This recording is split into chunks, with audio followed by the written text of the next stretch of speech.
SC reservation వర్గీకరణకు supreme court సానుకూలంగా తీర్పు ఇచ్చిన సందర్భంగా మలకపేటలో ఎంఆర్పీఎస్ నేతలు సంబరాలు జరుపుకున్నారు. అంబేద్కర్ విగ్రహానికి పూలమాలలు వేసి నివాళులు అర్పించారు.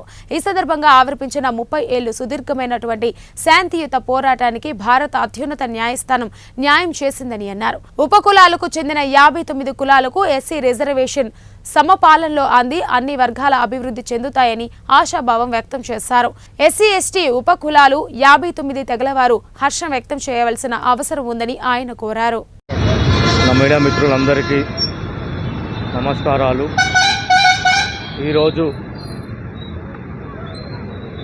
మాదిగల 30 సంవత్సరాల సుదీర్ఘ ఆకాంక్ష అయినటువంటి ఎస్సీ ఏబిసిడి వర్గీకరణను ఈరోజు జస్టిస్ చంద్రచూడ్ గారి నేతృత్వంలో ఏడుగురి ధర్మాసనంతో 2:1గా 15% రిజర్వేషన్ను ఇవ్వాలని చెప్పేసి ఈరోజు తీర్పునివ్వడం జరిగింది.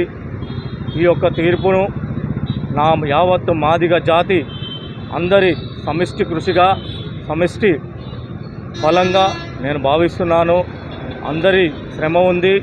ఎంతోమంది మాదిగ అమరవీరుల త్యాగాల ఫలితంగానే ఈరోజు ఎస్సీ ఏబిసిడి వర్గీకరణను సాధించుకోవడం జరిగింది.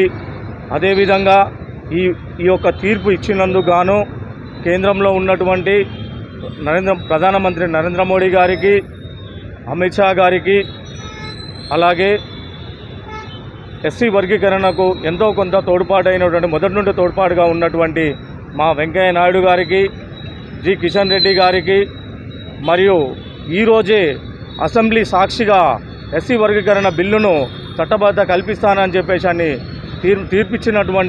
చెప్పినటువంటి హామీ ఇచ్చినటువంటి తెలంగాణ రాష్ట్ర ముఖ్యమంత్రి వర్యులు రేవంత్ రెడ్డి గారికి, మరియు నా జాతిలో ప్రతి ఒక్కరు ఎస్సీ వర్గీకరణ కోసము పోరాటాలు చేసి ఎన్నో త్యాగాలు, ఎన్నో కేసులు, నిర్బంధాలకు గురై ఈరోజు సాధించాం. కాబట్టి వీరందరికీ పేరున మాదిగ రాజకీయ పోరాట సమితి వ్యవస్థాపక అధ్యక్షునిగా నేను అభినందనలు, ధన్యవాదాలు, శుభాకాంక్షలు తెలియజేస్తున్నాను.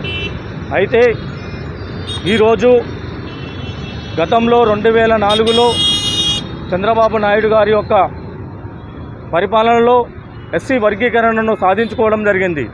ఆ క్రమంలో నా మాదిగ జాతి బిడ్డలు దాదాపు 20,000 మందికి ఉద్యోగాలు రావడం జరిగింది.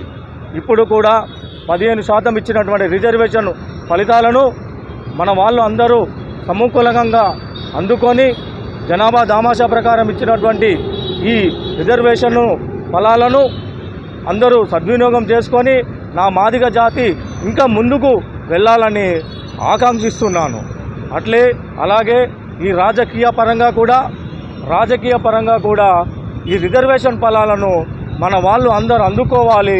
ఇప్పుడు జరుపుతున్నటువంటి ఏవైతే ప్రభుత్వాలు ఉన్నాయో వాళ్ళు కూడా రిజర్వేషన్ నిష్పత్తి ప్రకారము వారికి సీట్లు కూడా కేటాయించాలని చెప్పేసి నేను కోరుకుంటాను. అయితే ఈరోజు ఎంతోమంది అమరవీరులు దామోదర్, నరసింహ, మహేష్ మాదిగలు, రవి మాదిగ, ప్రభాకర్ మాదిగ, భారత్ మాదిగ వీళ్ళ యొక్క ఆకాంక్ష ఏంటంటే ఎస్సీ వర్గీకరణ సాధించాలి అని చెప్పి ఈరోజు సాధించాము. కాబట్టి వారి యొక్క ఆత్మ కూడా శాంతి చేకూరుతుందని చెప్పేసి నేను భావిస్తున్నాను. ఎవరైతే ఎంతోమంది అయితే ఉద్యమకారులు ఉన్నారో, తెలంగాణ మాదిగ ఉద్యమకారులు ఎవరైతే ఉన్నారో ఆనాడు నుండి 1994 నుండి ప్రస్తావించినటువంటి ఎస్సీ వర్గీకరణ కోసం ఏదైతే పోరాటాలు జరిగినాయో నేటి వరకు పనిచేసినటువంటి నా యావత్ మాదిగ జాతి అందరికీ ఈ యొక్క విజయాన్ని అంకితం చేస్తున్నాము అని చెప్పేసి మాదిగ రాజకీయ పోరాట సమితి తరఫున తెలియజేస్తున్నాను.